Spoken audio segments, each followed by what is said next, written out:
안녕하세요. 저는 서울에 사는 40대 여성입니다. 결혼한 지는 이제 10년이 조금 안 됐네요. 세월 참 빠른 것 같아요. 결혼한 지가 얼마 안 된 것 같은데 벌써 10년이 가까이 흘렀다는 게 말입니다. 전 남편과 선을 봐서 결혼했어요. 딱히 엄청나게 사랑하거나 한 건 아니었지만 그래도 잘 맞는 사람이라고 생각했죠. 그러니 저도 결혼까지 한 거고 말입니다.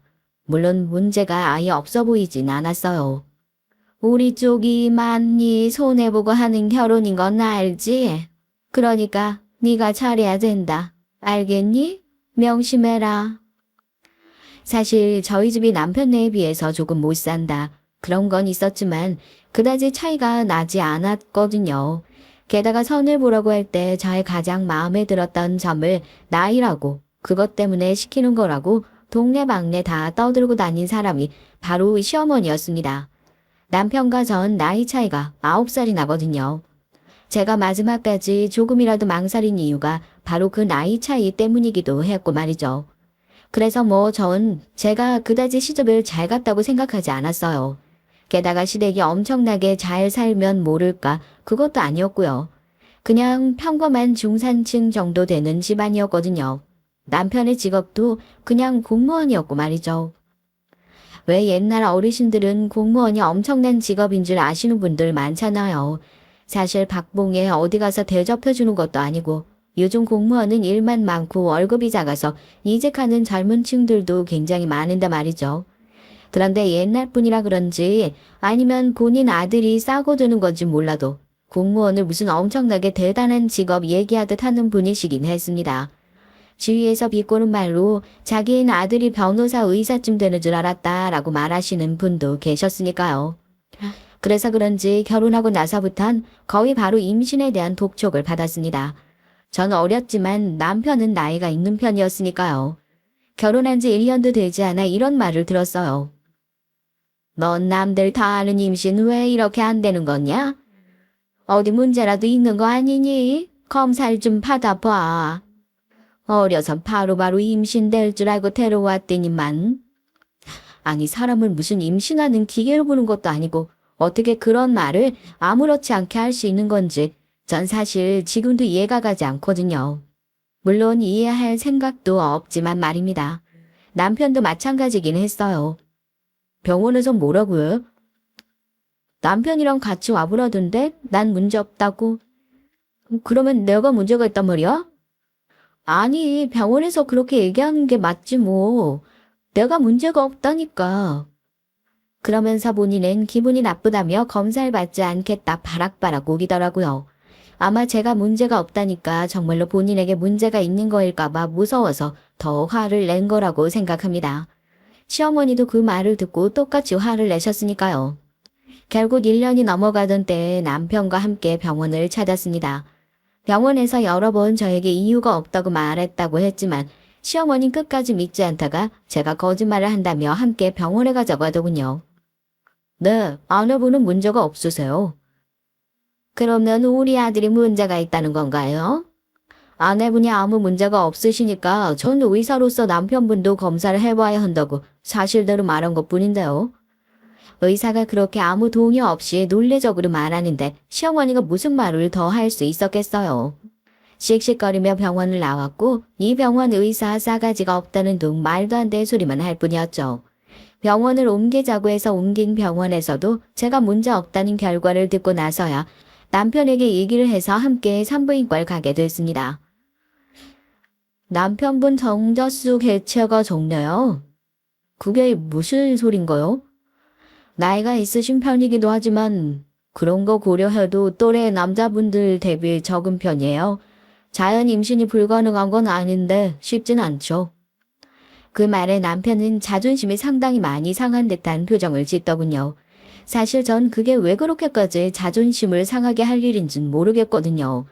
아무튼 그날 병원을 다녀와선 시어머니에게 사실 그대로 말했습니다. 물론 시어머니 또 펄쩍펄쩍 뛰었고요. 그게 무슨 말도 안 된 소리냐? 아예 우리 아들이 지금 사내구실을 못한단 말이야. 응? 아니, 전 의사가 한 말로 그대로 그 의사 돌팔인 게 분명하다. 성질을 있는 대로 부리더니 남편을 붙잡고 저 몰래 병원을 한 곳 더 다녀온 것 같더라고요. 그건 나중에 알게 된 사실이었죠. 그 뒤에 조금 누그러져선 저에게 이런 말을 했습니다. 요즘 불임은 아니지만 나 아니면 사람들이 많아서 시험관인지 뭔지 그런 것도 한다는데 그거 알아? 네, 전에 병원에서 그거 하라고 얘기하긴 했어요. 그래, 그러면 그걸로 하자. 사실 전 아무 문제가 없었기 때문에 살짝 억울한 면이 없지 않았긴 했습니다. 하지만 뭐 어쩔 수 없잖아요. 그래서 시험관 시술을 받았어요. 다행히 한 번에 임신이 됐습니다. 엄마 아기 집이 건강해서 그런지 착상이 잘 된 것 같네요. 씨가 좋아서 그런 거지 뭘. 엄마가 좋은 거야. 의사가 보이는 게 그렇다는 말입니다. 의사가 그렇게 말하는데도 시비를 걸어대고 혀를 차는 시어머니를 보면서 저 양반은 정말 어지간히도 며느리를 인정해주고 싶지 않구나 하는 생각을 했던 것 같아요. 사실 그전에도 그런 것을 많이 느끼긴 했지만요. 되돌려 생각을 해보니 왜 진작에 이혼하고 나오지 않았던 건지 저 자신에게도 의문이 느껴질 정도긴 하네요. 제 얘기를 조금 할게요. 전 작은 중소기업에 다녔습니다. 회사 사장님이 정말 좋으신 분이라 이것저것 다 양해를 해주셔서 지금도 다니고 있고 말이죠. 만약 그거 아니었으면 선뜻 이혼할 용기를 내지 못했을 거예요. 왜냐하면 제가 아이를 갖자마자 시어머니가 회사를 그만둘 걸 강요하셨거든요. 아 어떻게 가진 아인데 당장 그만두고 눌러앉아서 집에서 살림이나 살거라. 배려해 주시겠다고 회사에서 말씀하셨어요. 애를 낳아서도 문제가 아니냐. 애는 엄마가 집에서 키워야 하는 건데. 그래도 혼자 버는 것보다 둘이 버는 게 애를 위해서라도 낫잖아요.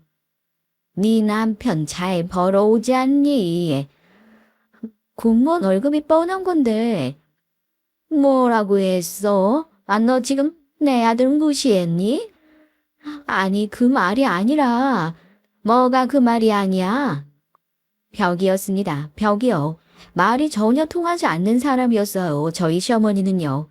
제가 하도 시달리다 보니까 보다 못한 남편이 나섰어요.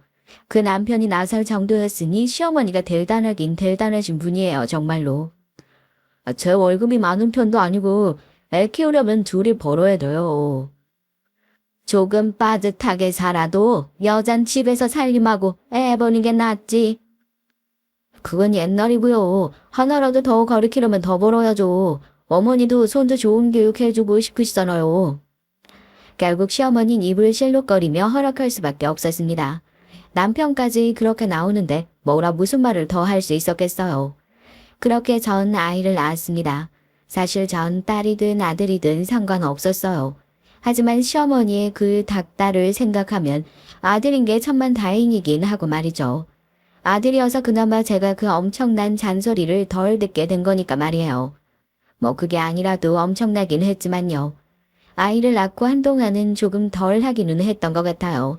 그럼에도 불구하고 이런 걸 먹고 이렇게 재워야 하고 그런 것들로 간섭이 어마어마했지만 말이죠.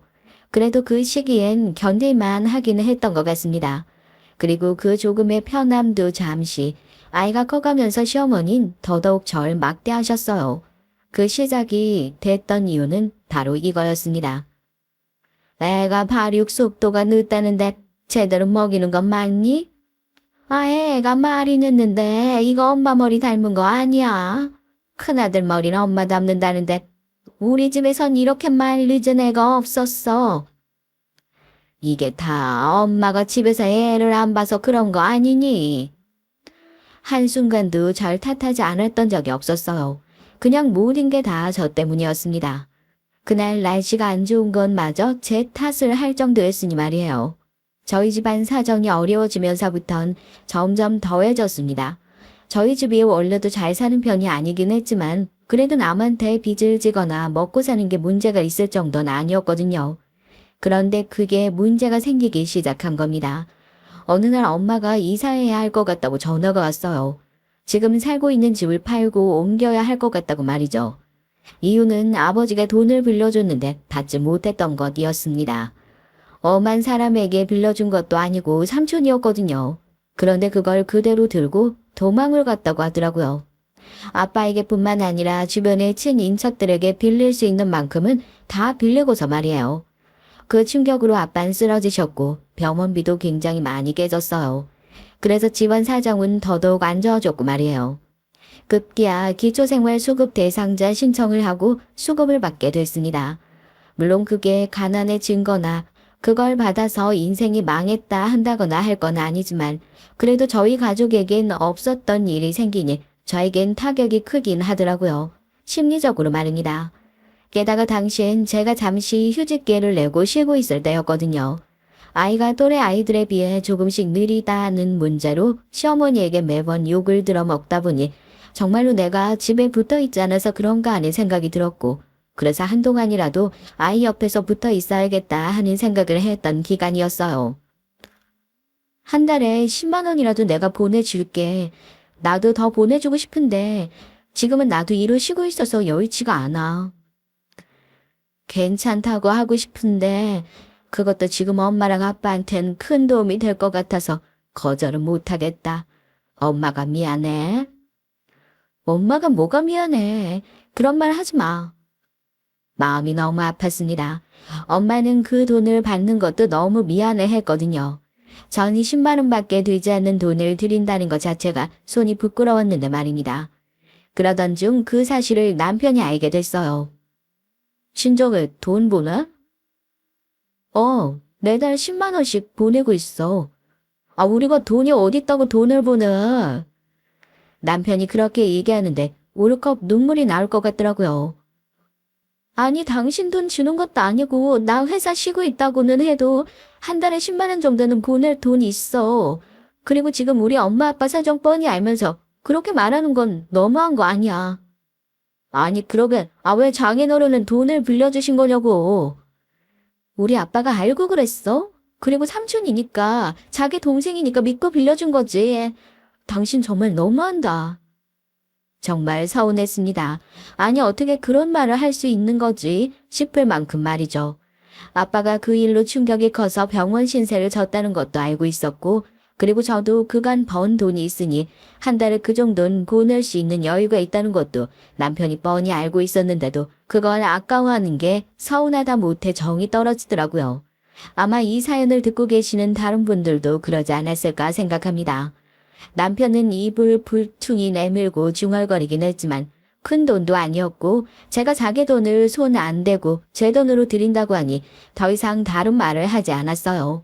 뭐 애 키우려면 우리도 살림이 빠듯한데 거기까지 신경을 쓴다 하면서 끝까지 절 짜증나게 했지만 말이죠.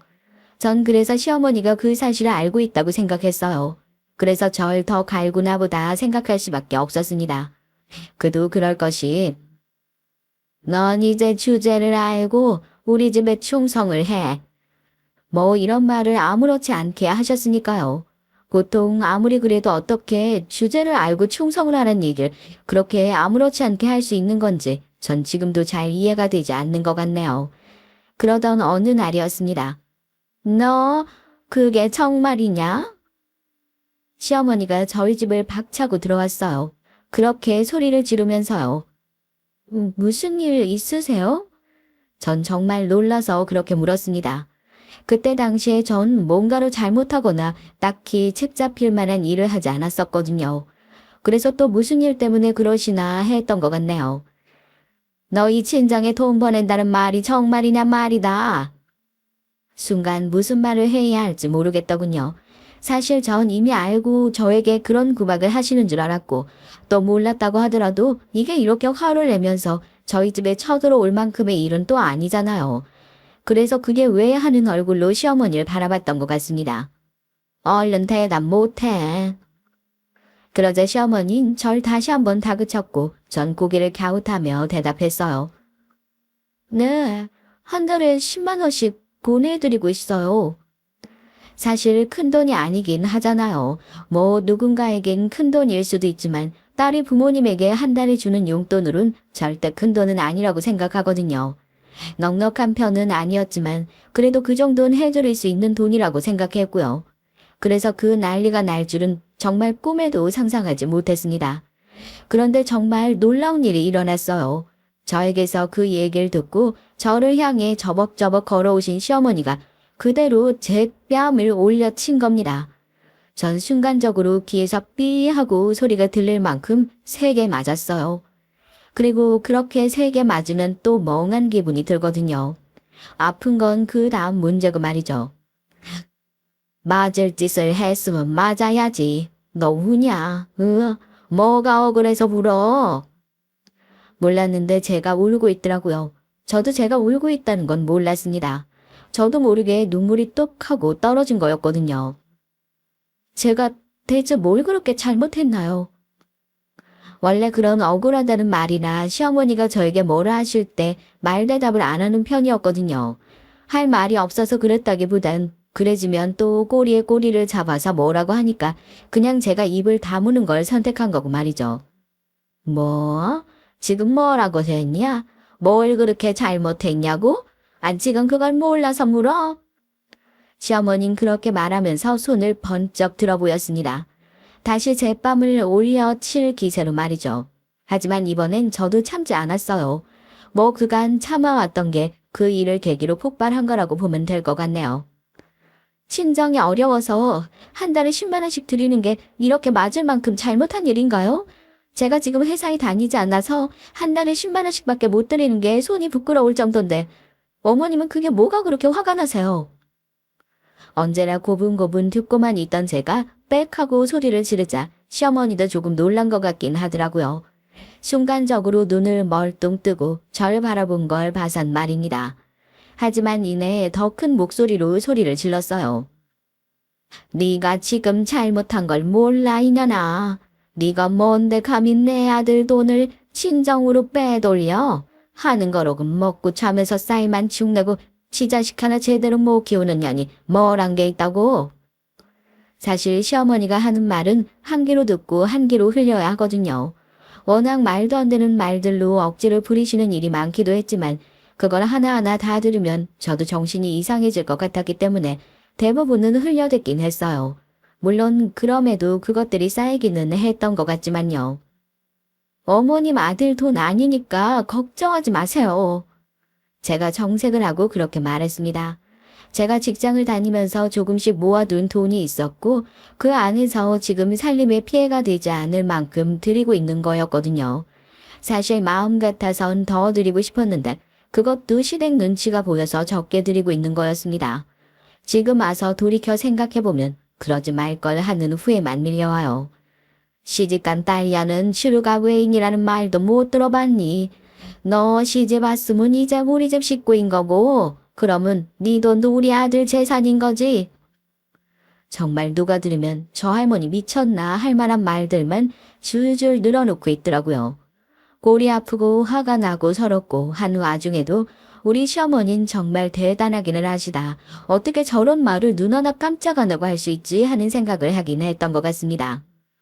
부모님이 어려워지면 자식된 도리로 조금 도와드릴 수도 있지. 그게 이렇게 맞을 일이에요. 사실 도와드린다고 하기에도 민망한 금액이라 전 그런 말도 못 꺼내고 있었는데 말이죠. 10만 원이 적니? 응? 그리고 너희 집 망한 건 네 아빠 잘못한 거고 그건 업본데 왜 자식한테 빌부터? 10만 원 정도는 그냥 용돈으로 드릴 수 있는 돈이에요. 빌붙다니요? 너 지금 나한테 소리 질렀니? 응? 이게 아주 덜 맞았지. 제 돈으로 도와드리는 거고 그나마도 눈치 보여서 10만 원씩밖에 못 드리는 건데 이젠 그럴 필요도 없겠네요. 제 돈은 제가 알아서 할 테니까 어머니 더 이상 간섭하지 마세요. 아니 이게... 시어머니는 얼굴이 시뻘겋게 달아올라선 말까지 더듬더라고요. 화가 굉장히 많이 난 듯한 말이죠. 전 거기에 대고 이렇게 물었습니다. 그런데 그거 어떻게 하셨어요? 혹시 애 아빠가 많았나요? 제가 10만 원씩 돈 보낸다고. 애비가 그러면 뭐? 너 혹시 네 남편한테 그거 따져 물을 생각인 거니? 네, 한 달에 고작 10만 원. 그것도 마누라가 번 돈으로 보내는 건데 그것도 아까워서 자기 엄마한테 쪼로르 달려가서 이르는 남자. 제가 뭘 보고 뭘 믿고 같이 살아요? 이 인연이 진짜 너 정말 죽어볼래? 시어머니는 그렇게 소리를 지르며 제 머리채를 잡았습니다. 그것 또한 순식간에 일어난 일이었기 때문에 전 너무 놀랄 수밖에 없었고 말이죠. 이년이 맞아야 정신을 차리지. 너 같은 것들은 맞아야 돼. 이거 놓으세요. 한참을 그렇게 머리채를 잡힌 채 막말을 들었던 것 같습니다. 시어머니는 1시간을 넘게 그러고 계시다가 본인이 지치셨는지 댁으로 돌아가셨어요. 마지막으로 이렇게 말하고선 말이죠. 당장 그 10만 원 다음 달부터 보내지 마. 알겠니? 내 말 안 들으면 이거보다 더 한 꼴 보게 될 거야. 시어머니가 그렇게 돌아가고 난 뒤 전 바닥에 털썩 주저앉았습니다. 눈물이 주르르 나왔어요. 그건 슬프거나 해서 나오는 눈물은 아니었습니다. 저도 모르게 그냥 나오는 눈물 있잖아요. 그런 눈물이었죠. 그 순간만큼은 제가 세상에서 제일 서러운 사람이 될 것 같은 기분이 들었습니다. 그리고 생각했어요. 아, 난 이제 더 이상 이 집 안에서 며느리로 살 수 없겠다고 말이죠. 뭐 시어머니가 그렇게 학대 아닌 학대를 한다고 해도 남편이 저에게 정말로 잘한다면 또 넘어갈 수도 있는 문제였지만 앞서 사연을 들으셨으면 알 수 있다시피 남편도 못지않은 놈이었잖아요. 그런 남편을 어떻게 믿고 살 수 있겠어요. 한참을 울다가 거실 소파에서 잠이 들었던 것 같네요. 문을 여는 소리에 잠에서 깼습니다. 남편이 조심해서 집으로 들어오다가 저와 눈이 딱 하고 마주쳤습니다. 조심히 집으로 들어오는 모습과 저를 보고 화들짝 놀라는 걸로 봐선 오늘 무슨 일이 있었는지 다 알고 있는 눈치였어요. 뭐 하긴 그 10만 원도 지 엄마한테 쪼르르 달려가서 이룬 거였으니 말이죠. 넌 그 10만 원이 그렇게 아까웠니? 제가 아무 감정 없는 얼굴과 말투로 남편에게 그렇게 말했습니다. 남편은 잠시 절 빤히 바라보더니 이렇게 말하더군요. 아니 그냥 굳이 싶어서 어머니한테 말한 건데 나도 어머니가 이렇게까지 하실 줄 몰랐어. 정말이야. 모르는 거 좋아하네. 넌 네 엄마 몰라? 이러라고 말한 거잖아. 제가 단호하게 그렇게 얘기했습니다. 그런 제 말투에 남편은 빈정이 상한 것 같더라고요. 진짜 웃기는 새끼죠. 지가 한 짓은 생각 안 하고 제 말투에 빈정이 상하다니요. 너 지금 말투 그게 뭐야? 내 말투? 왜? 열받아? 화나? 네가 네 엄마한테 쪼르르 가서 와이프가 친정에 매달 10만 원씩 준다고 일러서 네 엄마가 내 뺨을 내리치고 내 머리채를 몇 시간이나 휘어잡고 있다가 쌍욕을 하면서 돌아갔는데 넌 고작 내 말투가 화가 나? 아마 남편도 조금 놀라긴 했을 겁니다. 그리고 그때 조금 놀라는 것 같기도 했고 말이죠. 본인도 본인 어머니가 이렇게까지 할 거라고는 생각하지 못했을 수도 있어요. 하지만 자기 엄마 성깔을 모르는 게 아니었잖아요. 이 정도로 지랄을 할 거라고는 생각을 못했어도 내심 시어머니가 한 소리를 하기를 바라는 마음에 이른 걸 테고 말입니다. 아, 며느리가 잘못했으면 시어머니가 훈육을 좀 할 수도 있지. 너 지금 훈육이라고 했니? 어느 집 시어머니가 며느리 훈육을 뺨 올려붙이고 머리채 잡고 2년 전년 하는 걸로 해. 넌 그런 집안에서 자랐니? 응? 그리고 내가 대체 뭘 얼마나 잘못했는데? 그제야 모든 울분이 터져 나왔던 것 같아요. 너무 많이 울어서 더 이상 나오지 않을 것 같았던 눈물도 다시 나오기 시작했습니다. 남편은 그런 제 반응에 당황도 했고 또 본인 딴엔 일이 이 지경으로 커질 줄 몰랐던 건지 조금 미안해 보이는 듯도 싶긴 했지만 사과를 하는 건 자존심상 또 안 되는 것 같더라고요. 억지를 부리기 시작했습니다. 아, 뭐 당신도 잘한 건 아니지. 그런 건 나랑 한번 상의해 볼 수도 있는 문제였고 또 어머니 입장에선 화가 나실 수도 있는 일이고 어른들은 원래 그런 거에 민감하잖아. 뭘 이렇게 유난을 떨어? 그 10만 원은 내가 앞으로 얘기 안 할 테니까 그냥 넘어가. 현명하네 하는 소리가 입 밖으로 저도 모르게 나올 뻔했습니다. 아주 대단히 큰 인심을 쓰듯 그렇게 말하더라고요. 그 개자식이. 그냥 넘어가자고? 난 그럴 생각 없는데. 그럼 뭐 어쩌겠다는 건데? 아, 뭐 이혼이라도 하자는 거야? 아마 남편은 절대 제 입에서 먼저 이혼이라는 말이 나오지 않을 거를 생각하고 그렇게 비웃듯 얘기한 걸 겁니다. 남편이나 시어머니나 능력도 없고 친정 가세도 기울었고 제가 이 집에 붙어 있는 거 아니고선 다른 살 길이 없을 거라고 생각했겠죠. 그러니 그렇게 저를 막대한 거고 말입니다. 그래도 계속 붙어 있을 테니까요. 왜? 못할 것 같아? 지가 무슨 이혼이야. 내가 아무리 능력이 안 되고 가진 게 없어도 이런 꼴을 당하면서까지 너랑 살아야겠니? 조금 힘들더라도 나가서 사는 게 낫지. 조금? 이게 집에서 한동안 놀더니 현실 파악이 하나도 안 되나 보구나. 너 같은 아줌마가 지금 밖에 나가서 혼자 뭘 어떻게 벌어먹고 살 수 있는데 세상이 그렇게 만만한 줄 알아? 네가 무슨 이혼이야. 남편의 그 반응을 보고 확신했습니다. 아, 이 남자는 내가 정말 이혼 얘기를 꺼낼 줄은 꿈에도 몰랐구나. 그리고 이혼하는 걸 무서워하는구나 하고 말이죠. 뭐 사실 그렇잖아요. 이제 50인 남자가 그것도 박봉인 공무원의 애까지 딸린 그런 집에 어느 여자가 시집을 오겠어요. 게다가 저 남자는 옆에 자신을 돌봐줄 여자가 없이는 세상이 무너지는 줄 아는 등신인다 말입니다. 개똥밭에 구르는 일이 있더라도 난 이제 너랑은 못 살겠다. 이런 취급받고 내가 너랑 어떻게 사니? 그리고 나 이제 더 이상 네 엄마 얼굴 꼴도 보기 싫어. 너 아까부터 자꾸 너너 거릴라? 그리고 네 엄마? 이게 진짜. 이 와중에도 그게 화가 나니 너는? 제가 버럭 소리를 지르자 남편은 그제야 입을 다물었어요. 그리고는 잠시 제 눈치를 보다가 방으로 쏙 들어가 버리더군요. 그 머리채를 당장이라도 붙잡고 싶었지만 왜 그런 기분 아시나요? 힘이 쭉 빠져서 이젠 더 이상 대꾸고 뭐고 하고 싶지 않은 기분 말입니다. 그때 제 심정이 딱 그랬던 것 같아요. 이제 더 이상은 저 인간과 말도 섞고 싶지 않다. 뭐 그런 기분이 들면서 이제 정말로 끝내야 할 때라는 생각만 굳어졌어요. 전 일단 짐을 쌌죠. 당장 이 집을 나가고 싶었거든요. 그러고는 친정으로 갔습니다. 뭐 넓은 집은 아니었지만 3명이 살 수 있을 정도긴 했거든요. 집으로 아이를 안고 온 절 보고 엄마가 굉장히 많이 놀랐어요. 무슨 일이야? 그리고 걱정스러운 표정으로 그렇게 묻는 엄마를 보고 그 자리에서 그대로 무너져 내렸습니다. 정말 엉엉하고 울었던 것 같아요. 사실 나이가 들며 엉엉거리면서 서럽게 우는 일은 잘 없잖아요. 그런데 정말 엄마를 보니까 그렇게 울게 되더라고요. 그리고 울면서 그간 있었던 일, 그리고 전날 시어머니에게 당한 일을 모조리 다 얘기했습니다. 엄마는 제 얘기를 듣는 내내 우셨어요. 화도 나셨던 것 같지만 그것보다 딸내미가 이런 대접을 받고 있었다는 걸 몰랐던 것과 그럼에도 불구하고 아무것도 해줄 수 없어서 슬퍼하신 것 같았지만요.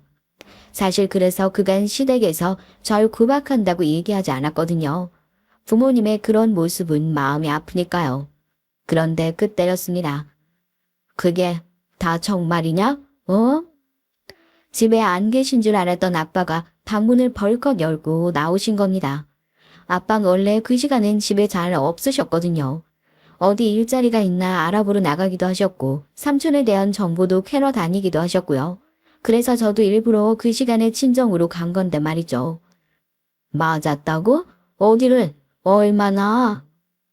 아빠는 그렇게 얘기하며 얼른 제 얼굴부터 살폈습니다. 그러고는 욕을 하셨어요. 그렇게 험한 말을 하는 아빠는 처음 보는 아빠의 모습이었던 것 같아요. 네, 이 집안을 가만두나 봐라. 뭐하러 그래요? 일단 앉아봐요. 이렇게 흥분해서는 사고만 치지. 오히려 엄마가 뜯어 말릴 정도였으니까요. 원래 엄마가 감정적이라 쉽게 울고 화를 내시는 편이었고 아빠는 이성적이라 어지간한 일에도 욕을 하거나 울컥하는 일이 잘 없으셨거든요. 그런데 이번엔 반대였습니다. 하나뿐인 딸내미가 이런 꼴을 당하고 왔는데 그걸 가만히 앉아서 보고만 있으면 그게 부모야? 내가 이 집안 식구들을 잡아서 족치고 말지. 족칠 때 족치더라도 제대로 족치려면 이렇게 감정적으로 나서면 안 된다니까. 엄마의 그 말을 듣고 아빠가 멈칫했어요. 전 약간 두 분이 평소와는 반대된 그 모습을 가만히 보고만 있었고 말이죠. 그때였습니다. 남편에게 전화가 왔어요. 그제 제가 집을 나갔다는 걸 알게 된 모양이더라고요. 전화를 받고 오겠다고 아이를 엄마와 아빠에게 맡기고 집 밖으로 나왔죠. 남편의 목소린 상당히 격앙되어 있었습니다. 너 진짜 나랑 안 살려고 나간 거야? 내가 어제 한 말 뭐로 들었니? 그냥 하는 말인 줄 알았니? 네가 제정신이 아니구나. 네 주제에 무슨 이혼이야. 내가 얘기했잖아. 개똥밭에 굴러도 너랑은 이제 못 살겠다고. 고생을 해도 내가 하고 밖에서 죽어도 내가 죽을 테니까 넌 신경 쓰지 마. 난 너랑 못 살아. 너 잘 들어. 남편은 뭔가 비장한 말을 하려는 듯 얘기를 꺼내더군요. 뭐 우스운 얘기였지만요.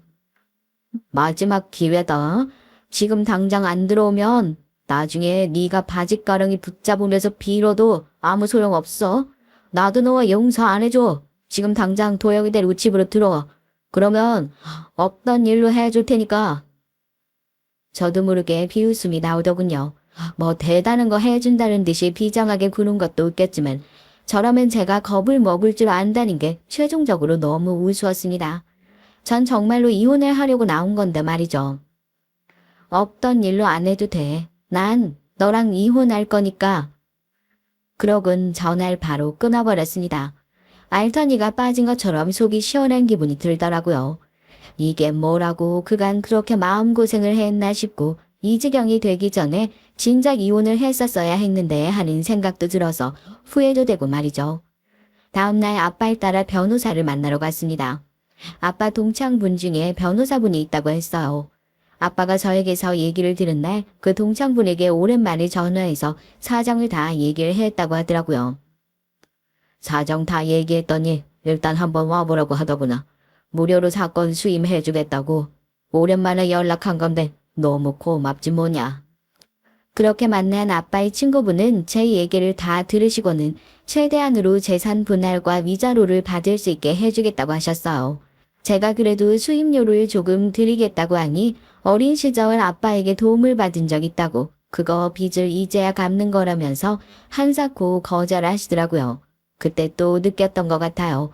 사람은 착하게 잘 살면 언젠가 어디서건 다 돌려받게 되어 있다는 걸 말이죠. 그렇게 소장을 쓰고 나오는 길에 아빠가 이런 말을 했습니다. 내가 너 그렇게 만든 거 이상으로 돌려받게 해주마. 그러니까 넌 이 아빠만 믿어. 당시엔 아빠가 그런 말을 왜 하는 건지 몰랐거든요. 무슨 생각으로 하시는 건지 말입니다. 그냥 변호사분을 만나게 해주셨으니까 그런 의미에서 한 말인 줄 알았는데 아니더라고요. 지금부터 아빠가 저희 시댁에 어떻게 복수를 했는지를 한번 얘기해 보겠습니다. 저도 아빠가 그렇게까지 하실 거라곤 정말 상상조차 하지 못했던 것 같아요. 며칠 뒤에 남편에게서 전화가 한 통 왔어요. 너야? 다짜고짜 너라니 그게 무슨 말이야? 네가 회사로 사진 보냈지? 무슨 사진? 너 아니고서 이런 사진 보낼 사람이 누가 있어? 너 맞잖아. 무슨 사진을 말하는 건데? 다짜고짜 전화해선 자꾸 사진을 제가 자기 회사로 보냈다는 겁니다.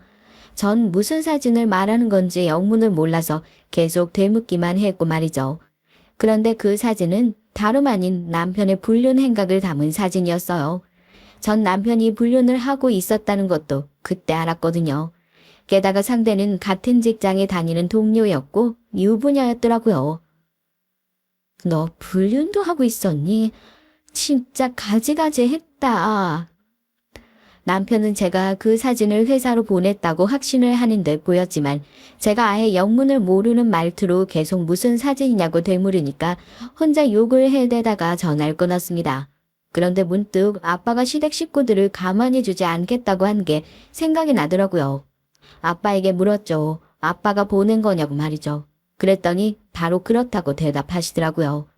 알고 봤더니 아빠 후배 중에 심부름센터를 하는 사람이 있었고 그분에게 얘기를 했더니 또 손수 의뢰비도 받지 않곤 다 알아봐 준 거라고 말이죠. 앞서 얘기했듯 사람이 착하게 살면 다 돌려받게 되는 것 같아요. 물론 아빠도 이런 식으로 돌아오게 될 줄은 생각 못 하셨겠지만 말입니다. 그리고 아빠의 복수는 거기서 끝난 게 아니었어요. 이게 지금 나를 폭행으로 고소를 해? 네가 제정신이냐? 아빠가 시어머니를 폭행으로 고소했다더군요. 물론 전 몰랐습니다. 시어머니는 소장을 받고 제가 고소한 줄 알고 절 찾아오셨어요. 그리곤 다시 머리채를 잡고 쌍욕을 하셨고요. 전 시어머니를 보면서 느낀 점 한 가지가 입이 험한 사람이 얼마나 다른 사람에게 없어 보이는지 하는 걸 참 많이 느꼈거든요. 이 년이 정말 나한테 죽어봐야 정신을 차리지. 어? 너 같은 거 내가 진작 찍소리 못하게 밟아놨어야 하는 건데. 주제도 모르고 어디서 이혼하겠다고 설쳐. 그리고 그때였습니다. 이 여편 내가 아직도 정신을 못 차렸지. 아빠가 어디선가 그렇게 소리를 지르며 나타나신 거예요. 전 아빠가 거기 있다는 것도 몰랐기 때문에 정말 많이 놀랐거든요. 그리고 아빠의 손엔 휴대폰이 들려져 있었습니다. 시어머니가 저에게 욕을 하고 머리채를 잡는 모든 순간을 휴대폰으로 다 녹화를 하고 있었던 거예요. 이게 뭐야? 내가 너희 집안 가만 안 둘 거야. 내 딸 눈에 눈물 나게 해놓고 잘 살 수 있을 거라고 생각했어? 어? 아니, 이 양반이 미쳤나? 어디 한번 계속해봐. 내가 이거 가지고 다 고소할 거니까. 시어머닌 그제야 사태의 심각성을 조금 인지한 것 같았어요. 주춤주춤하는 모양새가 딱 그랬습니다. 휴대폰을 뺏으러 손을 뻗었지만 아빠가 재빨리 뒤로 몸을 피했죠. 그 모습을 보고 있는데 어딘가 현실 같지가 않더라고요. 드라마 속 한 장면 같았습니다. 흔히들 얘기하는 막장 드라마 말이에요. 내가 니들 속셈 모를 줄 알아. 시어머니는 그렇게 소리를 지르곤 이 말을 덧붙이더군요. 더 몰상식한 말이었습니다. 우리한테 이걸로 협박해서 돈 뜯어내려고 하는 거잖아. 이 거지 새끼들이. 지금 말 다 하셨어요? 그 순간 제 이성의 끈이 끊어지는 기분이 들었습니다. 만약 저에게만 그렇다면 이번에도 화가 조금 나고 조금 서럽고 하는 정도로 끝낼 수 있었겠죠. 어차피 이제 곧 이혼도 하는 마당에 이런 소리쯤은 그냥 듣고 넘기자 했을 수도 있고 말이에요. 하지만 저희 아빠한테까지 그런 말을 한 건 정말로 도무지 참을 수가 없었습니다. 내 말이 틀려? 어? 거지 새끼 맞잖아. 돈 때문에 일하는 거 맞잖아. 세상 사람들 모두가 어머니처럼 몰상식하진 않아요. 뭐? 너 지금 뭐라고 했어? 몰상식?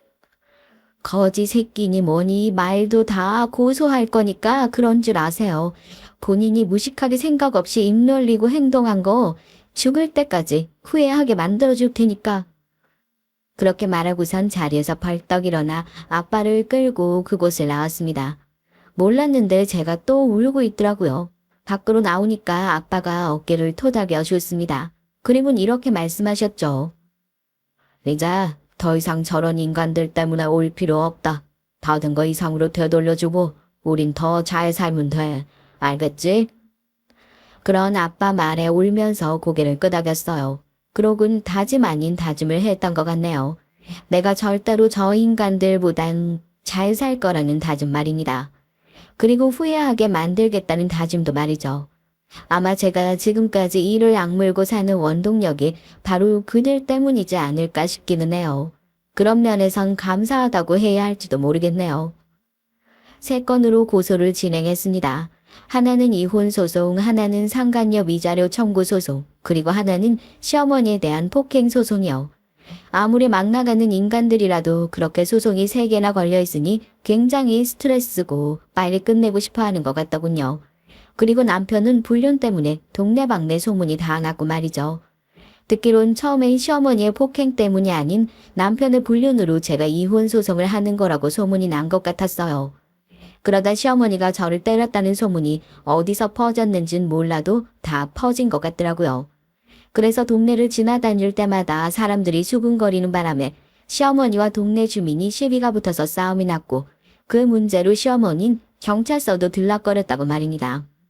참, 그놈의 성질머리는 왜 그런지 모르겠어요. 상간녀가 저를 찾아왔습니다. 제가 위자료 달라는 대로 다 드릴 테니까 제발 소 좀 취해주시면 안 될까요? 남편이 소송 취하만 해오면 이혼은 안 한다고 해서 제발 이렇게 부탁드릴게요. 이렇게 얘기하면서 손이 발이 되도록 빌더라고요. 하긴 상간녀에게 별다른 유감은 없었어요. 가지가지 한다 싶긴 했지만 그건 남편에 관한 생각이었고요. 이미 이혼을 결심한 상태에서 그 사실을 알게 돼서 그랬던 건진 몰라도 크게 배신감을 느끼거나 하진 않았던 것 같습니다. 그래서 그냥 그건 합의금을 받고 취하했어요. 무엇보다 남편이 혼자 되는 걸 보고 싶었거든요. 그런 인간이 누군가와 함께 한다는 걸 보고 싶지도 듣고 싶지도 않았어요. 그리고 첫 번째 공판일이었습니다. 끝나고 나오는 길에 시어머니가 저에게 말을 걸더군요. 소송 취하해라. 그러고 싶지 않은데요. 재판이 돌아가는 걸 보니 아무래도 본인에게 너무 불리하다는 걸 알았던 모양입니다. 그 전과는 전혀 다른 수그러진 모습으로 그래도 자존심은 끝까지 굽히기 싫은 건지 명령 아닌 명령을 하니 시어머니를 보니까 그저 코웃음이 나왔죠. 네가 원하는 게 돈 아니냐? 달라는 대로 줄 테니까 취하해. 위자료는 당연히 주셔야 하는 거고요. 전 사과받고 싶은데요. 제 그 말에 시어머니는 입을 앙 다물고선 저를 빤히 바라봤습니다. 본인이 잘못한 거면서 뭐가 그렇게 인정하기 싫고 사과하기 싫은 건지 전 도통 이해가 가지 않더라고요.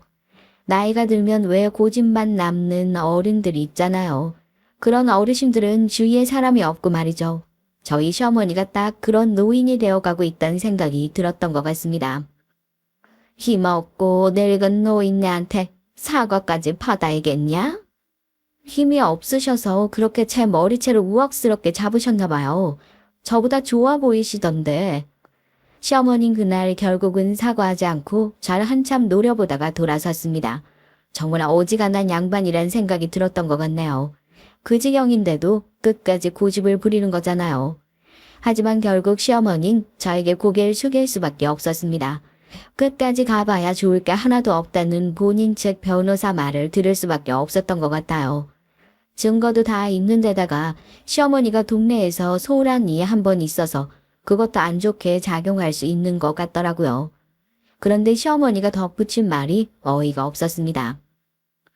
내가 진심으로 사과하고 다시는 그런 일 없을 거라고 하면 애 데리고 다시 들어올 거냐?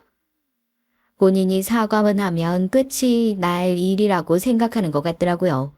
어떻게 그 지경이 됐는데도 저와 남편이 다시 살 수 있다고 생각할 수 있는 건지 그 사고 회로가 너무 궁금했어요. 전 어머님이랑 다시 가족이 되는 일 없을 거예요. 그 사람이랑도요. 이미 정이 다 떨어져서 얼굴을 보고 있는 것만으로도 치가 떨리는 사람이랑 어떻게 한 집에서 한 입을 덮고 잘 수 있겠어요. 아, 남자가 한번 바람 필 수도 있는 거 아니냐. 누가 보면 제가 바람 피워서 이혼한 줄 알겠어요. 그거 아닌 거 누구보다 잘 아실 거 아니에요. 시어머니는 더 이상 다른 말을 하지 않고 돌아갔습니다. 그리고 얼마 지나지 않아서 시어머니에게 건 소송은 합의금을 받고 마무리했고 남편과의 이혼 소송도 그렇게 마무리했어요. 끝까지 가봐야 손해인 걸 이제야 알았던 건지 합의를 하자고 하더라고요. 물론 악담을 느끼는 했습니다. 얼마나 잘 사는지 두고 보자. 당신은 돌아오게 되어 있어. 혼자 못 살아. 하는 악담 말입니다. 전 죽었다 깨어나도 다시 그 집으로 돌아가는 일은 없을 거라고 생각했지만 말이죠. 그렇게 남편과 전 완전히 정리했습니다. 그리고 지금은 어떻게 사냐고요? 남편은 본인이 다니던 회사에 소문이 파다하게 나서 다른 곳으로 발령이 됐어요. 자신뿐만 아니라 민원을 보러 온 주민들이 힐꺽거리며 뒷말하는데 계속 그 자리에 둘 수는 없는 노릇이잖아요. 그 상간녀도 다른 지역으로 발령을 받아 이사를 했다고 하더군요. 그리고 시어머니도 몇십 년 동안 살아온 그 동네에서 이사를 해야 했어요. 동네 주민과 머리채를 잡고 싸운 뒤로 사람들이 시어머니만 지나다니면 수군거리며 노골적으로 피하고 그런 일들이 반복되다 보니까 못 견디신 것 같더라고요. 그럴 때마다 사람들의 머리채를 잡을 수도 없는 노릇이잖아요. 물론 시어머니는 그러고 싶으셨겠지만요. 전 원래 다니던 회사에 다시 복직을 했습니다. 사장님이 배려를 해주신 덕분에 그렇게 할 수 있었고요. 그리고 아이는 이제 어느 정도 크기는 했고 엄마가 봐주시기로 하셨고 말이죠. 남편과 함께 살 때보다 훨씬 쪼들리기도 하고 금전적으로는 확실히 불편한 점이 있지만 그래도 마음은 너무 편해요. 여기가 천국인가 싶을 만큼요. 그리고 또 하나 좋은 소식은 삼촌의 연락이 닿았다는 겁니다. 삼촌이 해외로 도망을 간 줄 알았는데 국내에 숨어 지냈던 것 같더라고요. 그리도 돈을 어디서 마련을 했는지 몰라도 자신에게 돈을 빌려준 사람들에게 다 갚겠다고 연락을 해왔다고요.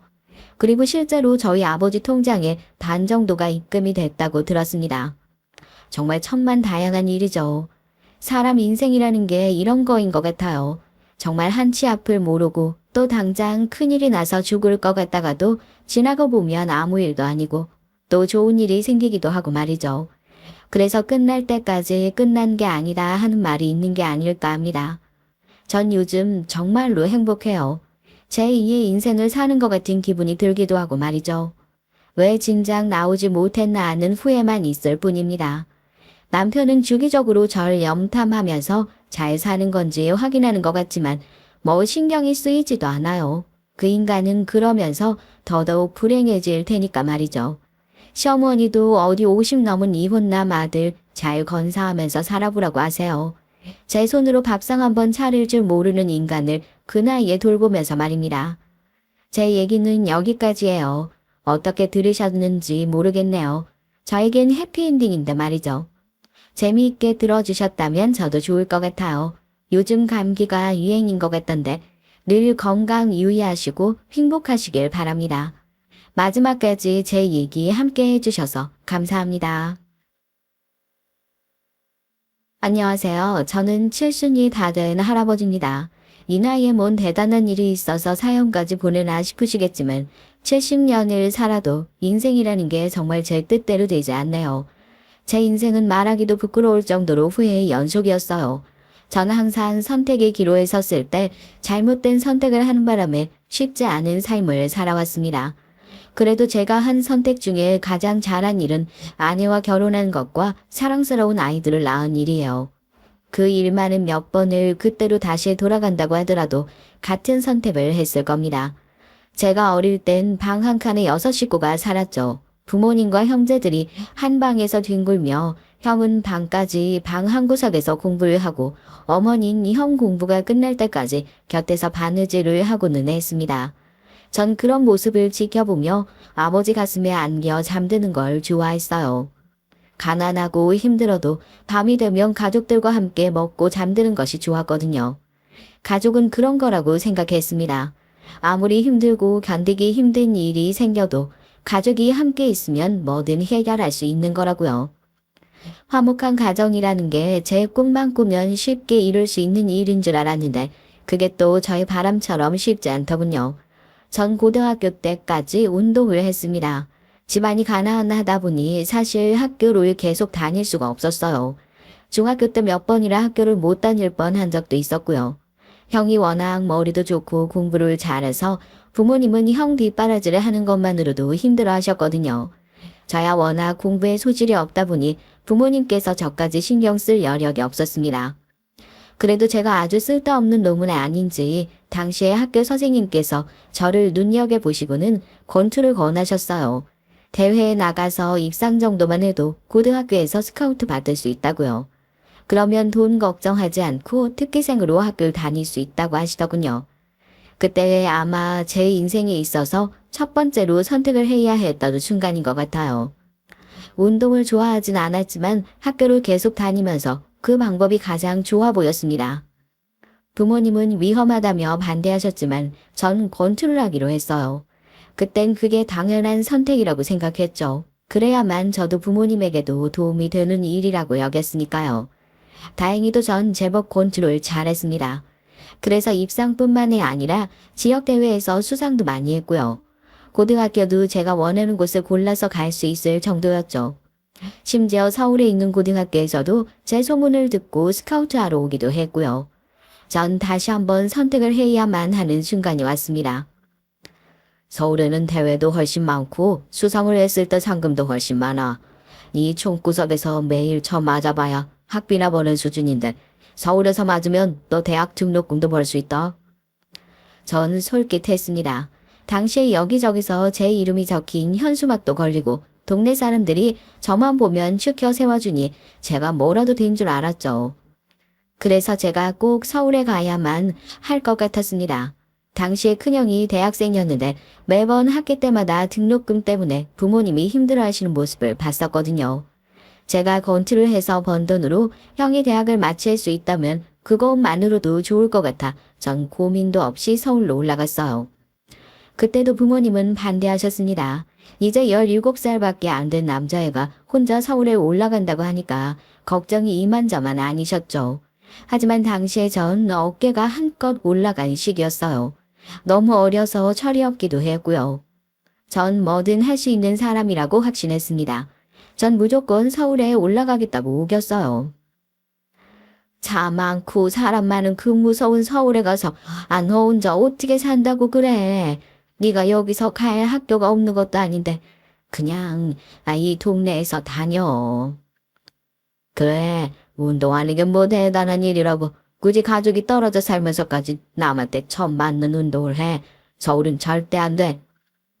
서울은 아니지만 형이 도시로 대학에 갈 땐 아무 말 없으셨던 부모님이 제가 서울로 올라간다고 하자 절대 안 된다며 말리셨습니다. 그때는 제가 워낙 아무것도 모르는 철부지 따라 그게 또 그렇게 듣기가 싫더라고요.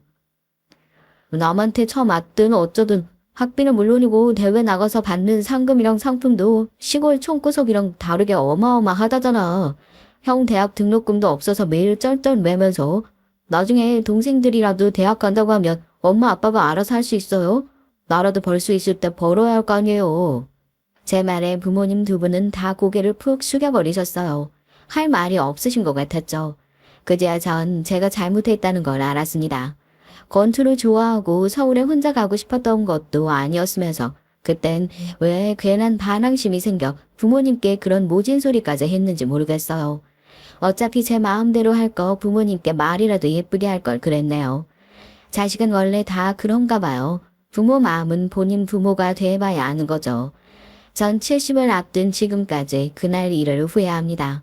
그날 밤 자식들이 잠든 줄 아시고 부모님 두 분이 막걸리를 한 잔씩 하시며 하시는 소리를 들었거든요. 이게 다 못난 부모 탓이라고 하시면서 훌쩍거리는 소리를요. 그리고 그 다음날 부모님은 제게 하고 싶은 대로 하라고 하셨습니다. 전 결국 서울로 올라왔어요. 서울에 막상 와보니 부모님 말씀을 들었어야 했다는 생각이 절실했습니다. 서울에 올라오지 말았어야 했어요. 서울 사람들은 눈 깜짝할 새에 코도 베간다고 하더니만 그런 소리가 나올만 하더라고요. 드라마에 나오는 서울 사람들처럼 모두 다 친절하진 않았습니다. 코치님 추천으로 지방에서 서울까지 올라온 전 권투만 열심히 했습니다. 다행히 제가 권투에 재능이 있긴 했는지 서울에 올라온 지 얼마 되지 않아 웬만한 청소년 대회는 제가 학교 대표로 다 나갔죠. 학교에 제 이름으로 된 트로피와 메달이 진열되기 시작했습니다. 그러다 보니 같은 권투부 선배들에게 부러움과 시샘을 동시에 받았고요. 그러던 어느 날 저를 시기하던 선배들이 절 따로 불러냈습니다. 말은 같이 연습하자는 면목으로 불렀지만 막상 가보면 절 괴롭혔어요. 전 대회로 얼마 남기지 않았던 터라 몸을 사렸는데 그게 또 선배들이 보기엔 마음에 안 들었는지 더 심하게 때리더군요. 그럴 때마다 전 이를 꽉 물고 참았습니다. 그런 나쁜 놈들 때문에 겁먹고 아파하는 티를 내고 싶지 않았거든요. 와, 너 시골에서 매일 풀 뜯어먹고 물고기 잡아먹으면서 훈련했냐? 맷집이 장난 아니라. 우리도 촌놈한테 이런 헝그리 정신을 배워야 한다니까. 처음에나 맞는 게 무섭고 아프지 매일 끌려가 욕먹고 맞다 보니 언제부턴간 그것도 익숙해지더군요. 잠깐 맞아주면 그래도 며칠은 안 괴롭히고 잠잠했으니 연습한다 생각하고 잠자코 맞아줬죠. 싸워봐야 혼자인 제가 이길 방법은 없었으니까요. 그런데 맞고만 있지 말아야 했어요. 전 항상 잘못된 선택을 하는 게 문제였습니다. 전 서울에 올라온 지 2년도 되지 않아 눈에 큰 상처가 생기고 말았어요. 쉴 새 없이 날아오는 주먹을 피하려고 하다가 그만 얼굴에 선배의 주먹이 빗맞았는데 눈을 잘못 맞아 심하게 다쳤습니다. 잠시 정신을 잃을 정도로 심하게 맞았는데 눈을 떴을 땐 이미 병원이었고 한쪽 눈이 흐릿하게 보였어요. 이것저것 검사를 하고 시술도 받았는데 효과가 없었습니다. 의사 말로는 망막이 다쳤다는데 양쪽 시력이 많이 차이가 나서 적응하기 힘들 정도였어요. 지속적으로 검사하고 치료해야겠지만 다친 쪽은 영원히 원래 시력으로 돌아오지 못할지도 모른다고 했습니다. 사는데 지장은 없다지만 권투는 그만둬야 했습니다. 그 사고로 놀란 부모님은 지금 당장 고향으로 돌아오라고 했어요. 하지만 전 돌아가지 않았습니다. 제가 가족들을 위해 성공해야겠다고 해놓고 이 먼 서울까지 올라왔는데 이대로 주저앉을 수는 없었습니다. 권투를 하겠다는 것도 서울에 올라오겠다고 한 것도 모두 다 제 선택이었으니 포기할 수 없었죠. 제가 틀린 선택을 한 게 아니라는 걸 가족들에게 보여주고 싶었습니다. 전 다시 한번 제멋대로 고등학교를 그만뒀어요. 공부라고는 한 번도 해본 적이 없는데 이제 와 공부를 해서 뭐 하나 싶었거든요. 남은 1년 공부한다고 제가 대학에 갈 리도 없고 가도 다닐 돈도 없는데 무슨 수로 다니나 싶어서요. 전 친한 권투 선배가 운영하는 권투장에서 일했습니다. 후배들을 가르치고 청소나 빨래도 했어요. 그거론 도저히 돈이 벌리지 않아 닥치는 대로 일을 했습니다. 용역도 나가고 일용직도 나가고 몸으로 할 수 있는 일은 다 했어요. 그러다가 애들 엄마를 만났습니다. 아내는 밝고 순수한 사람이었죠. 서울 토박이라 그런지 말투도 세련되고 새침해 보이는 게 참 예뻤습니다. 가끔 제가 나가는 공사 현장에서 격리 일하는 직원이 있었는데 일도 잘하고 싹싹해서 젊은 일꾼들 사이에서 인기가 많았죠. 전 다른 사람들한테 뺏기고 싶지 않아 사력을 다해서 꼬셨어요. 일하는 날이든 안 하던 날이든 아내 퇴근 시간 낮춰 사무실 앞에 서서 기다렸습니다. 제가 항상 집에까지 데려다 줬고요.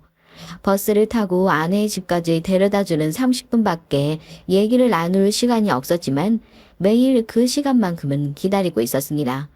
그리고 반년 후 저의 마음이 통했는지 아내가 저를 받아줬어요.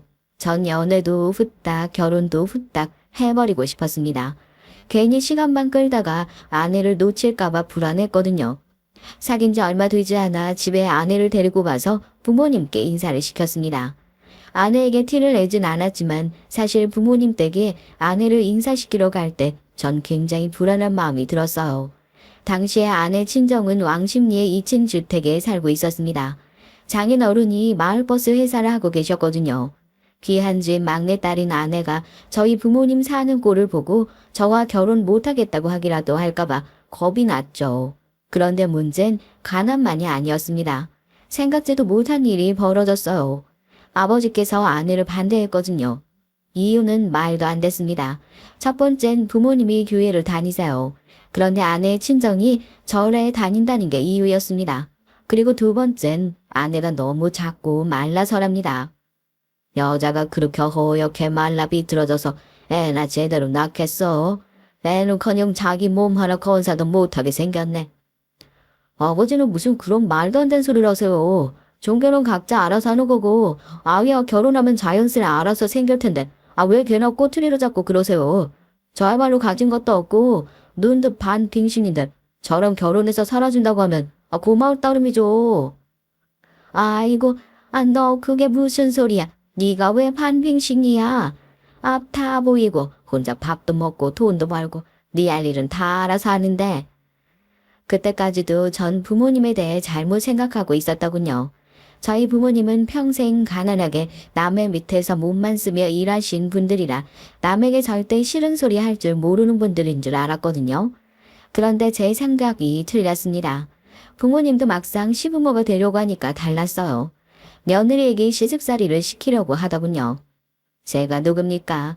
부모님 말씀이라면 아주 지독하게 안 듣는 철딱선이 없는 우리 집의 차남 아니겠어요? 전 다시 한번 부모님 말씀을 거스르는 선택을 하고 맙니다. 전 부모님 말씀은 아예 무시하고 결혼을 진행했어요. 그런데 제 고집대로 일을 진행하다 보니 결혼식을 한 달도 채 남기지 않은 어느 날 아내가 갑자기 저에게 저와 결혼을 못하겠다고 통보를 했습니다. 하원하자고요. 전 도대체 왜 그러냐고 제가 뭘 잘못했냐고 물었죠. 그러니 아내는 제 얼굴도 봐주질 않으며 화가 난 사람처럼 굴었습니다. 그러더니 제게 한다는 말이 속상했어요. 나도 웬만하면 다 참고 넘어가려고 했는데 넌 안 되겠어. 당신도 당신이지만 당신 부모님 도저히 안 될 것 같아. 우리 지금이라도 결혼 그만두자. 부모님이 말도 안 되는 이유로 결혼 반대하셨을 때 전 들은 척도 안 하고 그대로 결혼을 진행했어요. 그러다 보니 부모님도 저에게 불만이 있으셨던 거죠. 제가 잘못할 일을 가지고 애꿎은 아내를 잡으셨더라고요. 알고 보니 저희 부모님께서 결혼 준비로 서울에 올라오셨을 때 장인 장모님을 저 없이 따로 만난 적이 여러 번 있었는데 그럴 때마다 여러모로 실수를 하셨더라고요. 한 번은 부모님께서 예물을 사주시겠다고 아내와 장인 장모님을 끌고 다니셨대요. 도대체 뭘 사주시겠다는 건지 같은 시장을 10바퀴도 더 돌았답니다. 장모님이 힘들어하셔서 아내가 아버지에게 아무거나 사주셔도 된다고 얘기를 했나 봐요. 그런데 거기다 대고 아버지가 호통을 치셨답니다. 앞으로 살림할 애가 그렇게 경제관념이 없어서 살림이나 하겠냐고 하면서요. 발품을 팔아야 싸고 좋은 걸 사는 거라고요. 장인 장모님도 있는 앞에서요. 그때까지만 해도 아내와 장인 장모님은 저희 아버지 연세가 있으니 100번 양보해서 그럴 수 있다고 생각하고 참았답니다. 그런데 저녁에 장인 장모님까지 모시고 식당에서 식사를 하는데 식사 자리에서 혼자 교회 얘기만 몇 시간을 하셨대요. 절에 다니는 분들에게요. 그러더니 교회에 안 다니는 사람을 우리 집안 며느리로 둘 수 없다면서 지금부터라도 당장 교회에 다녀야 우리 집안 며느리로 인정하겠다고 하셨대요. 장인 장모님 앞에서요. 그뿐만이 아니라 아내의 외모 가지고도 이 얘기를 했답니다. 도대체 딸 자식을 어떻게 키우셨길래 이렇게 피죽도 못 얻어먹고 그네 마냥 비실비실 하답니까? 이래서 우리 집안 대나 제대로 이을 수나 있겠어요? 아내가 장인 장모님도 옆에 계시고 자꾸만 분위기가 이상하게 돌아가니 애써 자신이 나서 교회도 차차 다닐 거고 아이도 한둘은 거뜬하게 낳을 수 있다고 말했는데도 부모님은 말을 멈추지 않으셨답니다. 아이고 왜 한들 거뜬하다고? 네 엉덩이 보아하니까 그냥 가당치도 않다. 그 엉덩이로 괜히 애 하나 낳다가 초상 치르는 거 아닌지 모르겠어. 여보세요 사돈. 듣자니 도저히 못 들어주겠네요. 아직 식도 안 올린 애를 가지고 지금 무슨 소리를 하시는 겁니까? 우리 애가 뭐가 부족하다고 자꾸 이러세요. 초상이란요. 그걸 농담이라고 하시는 거예요? 그날 식사 자리에서 양가 어른들의 큰 소리가 오갔습니다. 저희 부모님은 서울 사람들은 농담을 모른다면서 웃자고 한 소리에 죽자고 덤벼든다고 하셨지만 장인 장모님 입장에선 충분히 화를 내실 만한 상황이었죠. 당신은 매일 일 핑계로 지방 여기저기 다니면서 결혼한 일자를 신경도 안 쓰지? 매번 시부모님이 따라다니시면서 이건 비싸네 저건 필요 없는 건데 뭐하러 사네 하시면서 일일이 간섭하시는데 나 정말 미치는 줄 알았다고 말할 데도 없고. 처가와 저희 집은 모든 것이 다 달랐습니다. 제가 결혼할 당시의 일이니 벌써 40년도 넘은 일이에요. 그 당시에 지방엔 웨딩홀도 많지 않아서 집에서 식을 올리기도 하고 예물이니 예단이니 하는 건 어른들이 해주시는 대로 했습니다. 뭐가 마음에 드네 안 드네 자식들이 따질 수 있는 분위기가 아니었거든요. 하지만 처가 분위기는 전혀 달랐습니다. 먼저 시집간 처형들이랑 비교 아닌 비교를 당했어요. 큰 사위는 결혼할 때 신혼집을 자가로 준비했네. 작은 사위는 신혼여행을 제주도로 갔다 왔네. 뭐 이런 식으로요. 저야 가진 거라고 없이 달랑봉뿐이었으니 비교당하기 싫어도 어쩔 수 없었습니다. 제가 더 잘할 수밖에 없다고 여겼어요. 하지만 장인 장모님은 저희 부모님 때문에라도 아내에게 결혼을 다시 생각하라고 하셨대요.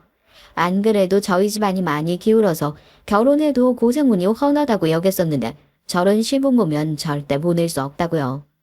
그날 저녁 전 곧장 아내와 처가에 갔습니다. 그리고 장인 장모님 앞에 무릎을 꿇고 앉았어요. 부모님께서 실수하셨다고요. 제가 대신 사과할 테니 용서해달라고 빌었습니다. 그 정도로 아내와의 결혼이 저에겐 절박했어요.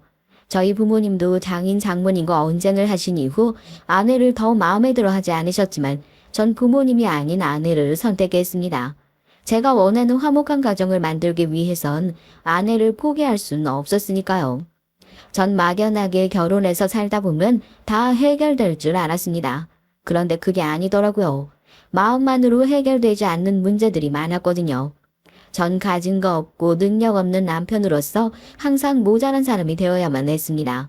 처가에서도 아내에게도 심지어 저희 부모님께도 말이죠. 전 좋은 직장은 아니지만 그래도 꾸준히 가장으로 일했어요. 첫째인 딸아이가 생겼을 땐 보고만 있어도 너무너무 예뻐서 쉬지 않고 일을 했고요. 예쁜 우리 딸 하고 싶은 거 다 시켜주고 싶었거든요. 공사 현장 일이 많지 않은 장마철이나 겨울엔 일하면서 알게 된 사람들을 따라다니며 일을 배웠습니다. 실내 철거 현장이나 인테리어 현장도 마다하지 않고 다 했어요. 전 평생 농땡이라고는 피우지 않고 일을 했지만 직장인들처럼 꼬박꼬박 월급이 나오는 일이 아니다 보니까 가족들의 인정을 받진 못했습니다. 특히나 저와 결혼하고 나서부터 고생을 많이 한 아는 저의 모든 걸 싫어했어요. 제가 술과 담배를 좋아하는 걸 결혼 전부터 알고 있었으면서도 결혼 이후엔 제가 술, 담배 하는 걸 보면 진저리를 치며 싫어했습니다. 언제부턴가 아예 제가 밥을 늦게 먹는 것까지 미워하더라고요. 밖에서 몸 쓰는 사람이라는 걸 꼭 그렇게 티를 내야겠어? 좀 자주 씻고 옷도 깔끔하게 입어야 사람들한테 무시 안 당하는 거지. 당신이 매일 술 먹고 담배 냄새 풀풀 풍기고 다니면 당신뿐 아니라 나랑 우리 딸까지 무시한다고. 젊었을 땐 그렇지 않았던 아내가 아이 생기고 1살, 2살 나이를 먹으니 사람들이 무시한다는 말을 자꾸 하더라고요. 전 그 말을 들을 때마다 거슬려서 도대체 누가 열심히 사는 우리 같은 사람을 무시하냐고 했어요. 그러자 아내가 하는 말이 꽤 서글프더군요. 열심히 살면 뭐해? 그래봤자 하루 벌어 하루 사는 일용직 신세인데 형구들은 다들 양복 입고 넥타이 메고 출근하는 사람들이라 잘릴 위험도 없고 때 되면 알아서 월급도 척척 오르잖아. 결혼 전엔 장인 장모님의 사랑을 듬뿍 받던 막내딸이었는데 저와 결혼하고 나서부턴 이래저래 없이 살아 가족들의 관심을 받지 못하니 아내도 스트레스가 있었나 봐요. 특히나 위에 언니 둘이 다들 능력 있는 남편 만나 고생이라곤 모르고 잘 살고 있으니 자신과 비교가 됐던 거죠. 저도 처음엔 그런 아내 마음을 헤아리려고 노력했습니다. 이렇게 열심히 노력하고 살다 보면 나아지는 날이 올 거라고요. 그런데 시간이 지나면 지날수록 아내의 예민함을 받아주기 힘들었습니다. 전 힘들어도 겉으로 내색하는 사람이 아니에요. 하루 종일 몸으로 일하고 여기저기 안 아픈 곳이 없어도 집에 와서 가족들과 저녁 먹으며 소주 한 잔 딱 마시면 모든 고단함이 눈 녹듯 사라졌죠. 그런데 아내는 아니었습니다. 좋은 집에 살면서 옷과 비싼 물건을 고민 없이 아무 때나 살 수 있는 생활을 원했습니다. 특히나 언니들을 만나고 온 날은 특별히 더 심했어요. 이번에 아버지 생신 때 드리려고 큰형부가 출장에서 명품 시계 사왔대. 작은 형군 식당 예약한다고 하고. 우리는 어떻게 해? 지금 당장 애 학원 보낼 돈도 없는데? 지금 학원이 중요해. 다음 주면 월급 나오니까 그 돈에서 아버님 용돈 드리자. 전 형님들만큼 대단하게 할 수 없어도 사위로서의 도리는 하고 싶었습니다. 그래서 아내에게 좀 무리가 되더라도 용돈을 드리자고 했어요. 태평한 소리 하고 있네. 월급 들어오면 그 돈에서 나갈 게 얼마나 많은데 낼 거 다 내고 나면 얼마 남지도 않을 텐데 그 돈이 아버지 성에 착이나 하겠어? 아내는 뭐든지 항상 자기 기준에 저를 맞추려고 했어요. 전 아내와 생각이 다를 때가 많았는데도 제 의견은 아예 들어주지조차 않았죠. 첫째 아이가 이제 학교에 들어갔는데 피아노에 과외까지 하고 있었고 둘째는 아직 학교도 들어가지 않았는데 남들이 다 한다고 태권도를 보내겠답니다. 전 마음에 들지 않았지만 그래도 아내가 하고 싶다고 하면 원하는 대로 하라고 했어요. 저야 나가서 돈만 벌어다 줄 줄 알지 쓸 줄도 모르고 요즘 세상이 어떻게 돌아가는지도 잘 모르니까요. 그런데 문제는 아내가 다 알아서 해놓고는 항상 돈이 없다고 부족하다고 했습니다. 그럴 때마다 온전히 다 제 탓을 했죠. 저도 아이들이 어릴 땐 참았지만 애들이 학교에 들어가고 저도 나이가 좀 드니 참기 힘든 날도 있더군요. 저라고 뭐 언제까지 몸 쓰는 일만 하고 싶겠어요. 저도 돈 좀 모아서 작은 인테리어 가게라도 하나 내고 싶은데 항상 돈이 없으니 꿈도 꾸질 못했죠. 아내는 항상 결혼 전과 현재를 비교했지만 힘든 건 저도 마찬가지였습니다. 저도 결혼 전엔 뭐든 제 마음대로 제가 선택하며 살았어요. 결혼과 동시에 모든 걸 다 포기하고 아내와 아이들만을 위해 살았습니다. 그런데 그런 저를 아내는 알아주지 않았어요. 그럴 때면 저도 억울해서 한마디씩 했습니다. 돈 관리는 당신이 다 알아서 하면서 매번 돈 부족할 때마다 사람을 쪼매면 어떡해. 벌어오는 돈에 한계가 있으니까 당신이 아껴서 살뜰하게 살아야지. 뭐야? 당신 지금 이게 다 내가 살림을 못해서 그래서 이런다는 거야. 당신이 결혼 전에 뭐라고 했어? 결혼하면 알아서 책임질 거라며. 시고 뭐 책임은커녕 아직도 월세도 못 매라고 살고 있으니. 아, 내 팔자야. 그러니까 내가 진작에 우리 결혼 그만둬야 한다고 했잖아. 아내는 항상 결혼을 후회했어요. 저와 결혼하기로 한 일이 자신의 인생에서 가장 큰 후회라고 했습니다. 벌써 결혼한 지 10년이 다 됐는데 애들 앞에서 그 옛날 일을 얘기해야겠어? 제발 부모면 부모답게 좀 굴어. 아내를 사랑했지만 아이들을 낳고 나이가 들어서도 아이처럼 구는 아내가 미울 때가 있었어요. 돈 얘기가 나오면 항상 아내는 본인이 피해자고 제가 사기 결혼이라도 한 거라고 몰아갔죠. 결혼만 해주면 제가 다 알아서 행복하게 해주겠다고 했는데 자긴 지금 너무 불행하니까 제가 아내를 속인 거랍니다. 아내 말이 다 틀린 건 아니에요. 전 무조건 아내를 행복하게 해주고 싶었습니다. 그래서 제가 능력 없고 부족해도 할 수 있는 한 최선을 다하면서 악착같이 살아왔어요. 그런데 세상 일이라는 게 항상 제 뜻대로 흘러가 주질 않았습니다. 결혼하고 둘만 살기도 빠듯했는데 저희 부모님은 매일같이 손주 타령을 해댔어요. 제게 말이 안 통하면 아내에게까지 연락하고 찾아와 잔소리를 했나 봐요. 결혼할 때 돈 한 푼 보태준 것도 없으면서 말이죠. 그러면서 형이 하는 일이 잘못돼서 돈이 필요하면 저에게까지 연락했습니다. 형이 사업한다고 했을 때 한두 번 도와줬는데 언제부턴간 부모님이 더 당연하게 생각하고 제게 돈을 요구했어요. 제가 전화를 안 받으면 아내에게까지 연락해서 형 좀 도와주라고 했다니까요. 형제끼리는 힘든 일이 있으면 무조건 도와야 하는 거라고요. 진짜 말이 안 통하는 분들이라는 건 알았지만 이 정도인 줄 몰랐다. 당신은 평생 부모한테 인정도 못 받고 사랑도 못 받으면서 왜 그렇게 바보처럼 살아? 아내는 그런 저를 답답해하고 저희 부모님에게 슬슬 지쳐갔어요.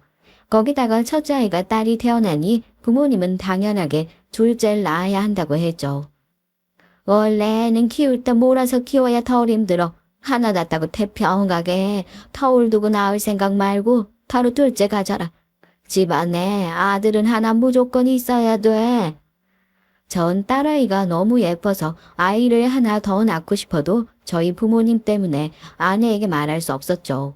저 같아도 시부모님이 저 모양이면 질려버릴 것 같았거든요. 그래도 아내에게 고마운 게 형제 없이 혼자는 외롭다며 둘째를 낳자고 했습니다. 그래서 터울 없이 아이 둘을 낳았어요. 둘째가 아들이 나오자 부모님은 이제 막 몸을 푼 아내가 있는 집에 무작정 쳐들어와서 아이를 봐주시겠다고 했죠. 첫째 때는 바쁘다면서 올라와 보지도 않으셨으면서 말이죠. 그때까진 아내도 다 괜찮다고 해줄 때라 제가 더 잘해야겠다 싶어 아내와 아이들을 위해 더 열심히 살았습니다. 그런데 결혼 10년 차가 넘어가니 결혼 생활이라는 게 노력만으로 되는 게 아니더라고요. 주변에서 가족들이 힘들게 하기도 하고 저도 가장으로서 먹고 살기 점점 더 힘들어지니 아내에게 미안하고 자식들에게 미안했던 감정들이 서서히 작아지더니 저도 모르게 서운한 감정들이 생기더군요. 그날은 장인어른 생신날이었습니다. 처형들과 형님들 그리고 조카들까지 처가에 다 모여 생일 파티를 했어요. 그런데 아내가 저와 얘기를 한 대로 준비를 하지 않았더라고요. 전 분명히 아내에게 전날 10만 원을 봉투에 넣어서 줬어요. 장인어른께 드리자고요. 아내도 어디서 났냐며 신나서 봉투를 받았습니다. 그런데 막상 당일 봉투는 장인어른께 안 드리고 케이크 하나 덜렁 사왔더라고요.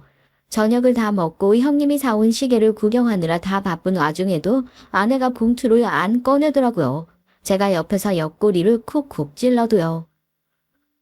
김서방이 요즘 일이 많았나 봐. 아유, 피부가 아주 까맣게 탔네.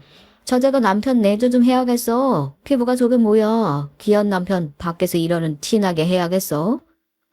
아유, 형님도 김서방 월급쟁이도 아니고 일 있을 때 바짝 땡겨 일해야 하는데 애 둘 키우려면 온몸이 새까매지도록 일하는 게 좋은 거죠. 돈도 돈이지만 몸 생각하면서 일해야지. 험한 일 하다가 다치기라도 하면 저 자식은 어떡해. 형님들은 평생 직장 생활만 하신 분들이라 제가 하는 일에 대해 전혀 모르셨어요. 아무리 몰라도 그렇지 항상 제 일을 농담거리로 만들어버리곤 했습니다. 요즘은 공사장 일보다 인테리어 일을 더 많이 하고 있어서 거의 실내 작업만 해요. 위험한 일도 없고요. 그럴 때마다 저도 나름대로 씩씩하게 대처했지만 소용없었습니다. 처형들도 다르지 않았거든요. 어머, 요즘 인테리어가 일당 되게 세다고 하던데. 김서방은 하루 나가면 얼마나 받나? 나 아는 사람 소개하면 싸게 해줄 수 있어요? 그럼요. 처형하시는 분이면 당연히 잘 해드려야죠. 언니는 그런 부탁을 왜 해? 김서방이 사정도 아니고 그냥 일용직인데 어떻게 싸게 해주고 말고 마음대로 해? 괜히 일당도 얼마 안 되는데 무리해서 깎아주면 그게 더 민폐지.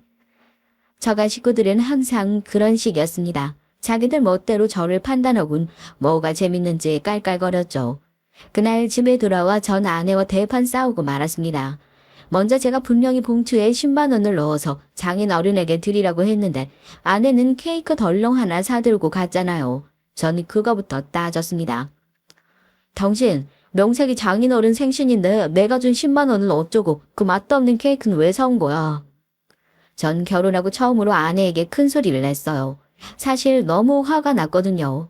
식당에서 밥을 먹는 내내 큰형님이 주신 명품 시계와 작은 형님이 예약한 식당 얘기로 화기애애한데 전 도저히 민망해서 어쩔 줄 모르겠더라고요. 우리 집 형편에 10만 원 말이 돼? 그 돈으로 그냥 아들 학원 태권도 보내기로 했어. 애가 하고 싶다는데 안 보낼 수 없잖아. 순간 전 화가 머리끝까지 났습니다. 아내는 제 말을 싹 다 무시하고 또 멋대로 한 거예요. 안 그래도 결혼하고 지금까지 평생 귀한 막내딸 못난 저를 만나 고생하고 산다고 항상 걱정하시는 처가댁 식구들 앞에서 또 못난 모습을 보였으니 전 정말 자존심이 상했습니다. 전 해서는 안 될 행동을 하고야 말았어요. 아이들이 있는 앞에서 소리를 지르며 상을 엎어버렸습니다. 식당에서 마신 술 기운이 좀 있기도 했고 처가 식구들과의 일도 있다 보니 그 순간만큼은 아내가 너무 미웠어요. 왜 이렇게 내 마음을 몰라주는 건지 화가 났습니다. 상이 바닥에 엎어지고 딸아이의 울음소리가 나자마자 전 그제야 정신을 차렸어요. 하지만 이미 일은 벌어진 후였습니다. 당신 정말 최악이구나. 이제 하다 술 취해서 이런 짓까지 해. 얘들한테 부끄럽지도 않아? 당신 꼴도 보기 싫으니까 나가. 내가 애들하고 나갈까? 아내는 아이를 데리고 방으로 들어가 버렸습니다. 벌써 몇십 년이나 흐른 일이지만 전 그날의 기억이 생생해요. 스스로 너무 부끄럽고 창피했거든요. 돈을 잘 못 벌고 능력 없는 아비라도 아이들에게만은 좋은 아버지가 되고 싶었는데 그런 못난 모습마저 보였다는 것에 스스로 화가 났습니다. 잘 참을 수 있었는데 그날은 처가에서 처형과 형님들에게 받은 수모가 많이 힘들었던 것 같아요. 사실 결혼하고 처가에서 받은 대우들이 많이 쌓였긴 했어요. 언제나 걱정해주는 척 하면서 제가 하는 일을 무시하고 하대했거든요. 거기다가 제가 지방 출신에 부모님이 힘들게 사신다는 얘기까지 자주 했고요. 처음엔 그러려니 하려고 했는데 저도 나이가 들고 아이들이 자라니 그런 소리를 듣고 있기 힘들더라고요. 제가 자존심이 상하는 것도 상하는 거였지만 무엇보다 아내가 쪽팔려 하는 게 싫었습니다. 다음날 전 아내에게 사과했어요. 어젠 제가 흥분해서 화를 못 참았다고요. 그런데 아내는 받아주지 않았습니다. 오히려 더 못되게 굴었어요. 매일 막노동판에서 무식한 인간들하고 술만 퍼마시면서 다니니까 그런 나쁜 짓이나 배워오고 잘한다 잘해. 당신 내 말 똑똑히 들어. 한 번만 더 술 마시고 그딴 짓 했다간 다시는 애들 얼굴 못 볼 줄 알아. 전 아내의 말을 듣는 내내 제 귀를 의심했습니다. 아내가 정말 저에게 하는 말이 맞나 싶어서요. 처가에서 처형이나 형님들에게 제 일에 대한 모진 말을 많이 들어도 이 정도는 아니었는데 아내에게 들으니 가슴이 뻥 뚫린 것만 같더군요.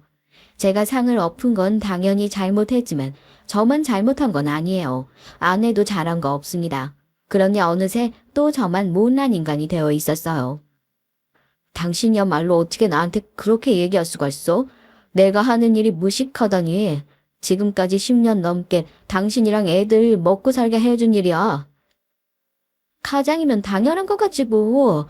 우리 좀 먹여 살렸다고 지금 생색내는 거야. 쓸데없는 소리 그만하고 내 말 똑바로 기억해. 한 번만 더 어제 같은 일 있으면 당신이랑은 이혼이야. 알았어? 아내는 제 얘기를 들어줄 생각조차 없었습니다. 자기 말이 무조건 다 맞는다고 여기고 있었어요. 절 무시하는 거로도 모자라서 이젠 아이들까지 쥐고 막말을 하더군요. 제 아이들이고 제가 키워낸 아이들인데 왜 멋대로 이혼이고 아이들 볼 생각도 하지 말라는 건지 모르겠더라고요. 그때부터였습니다. 본격적으로 아내와 사이가 나빠지고 제가 삐뚤어지기 시작한 건요. 아내는 점점 더 포악해졌고 절 한심한 인간 취급했어요. 돈을 가져다 주면 이거밖에 벌지 못하는 초라한 사람으로 몰아갔고 아이들 앞에선 가족들과 시간도 안 보내고 매일 술만 먹는 모자란 아버지로 만들었습니다. 그 이후 전 많이 달라졌어요. 전 아내와 자식들만을 위해 희생하는 가장의 모습으로 살지 않기로 했거든요. 지금까지 누리지 못했던 제 인생을 살려고 노력했습니다. 아내와 전 둘 다 결혼을 후회하면서도 아이들이 시집 장가 갈 때까진 참고 살잔 말을 입에 달고 살았습니다. 어느새 그렇게 사는데 익숙해졌어요. 아내는 아이들 키우느라 정신없이 바빴고 전 일하고 노느라 바빴죠. 시간은 속절없이 흐르더라고요. 문제는 술이 늘었다는 겁니다. 집에서도 거의 매일 반주로 마셨고 함께 일하는 동료들과도 자주 과음을 했어요. 처가에도 가기 싫었습니다. 명절이나 집안 행사가 있어서 할 수 없이 처가에 가야 할 땐 앉아서 술만 마시다 왔고요. 그러다 보니 하지 말아야 할 실수를 한 적도 있었습니다. 한 번은 그런 적도 있어요. 명절 때였는데 처가에 갔죠.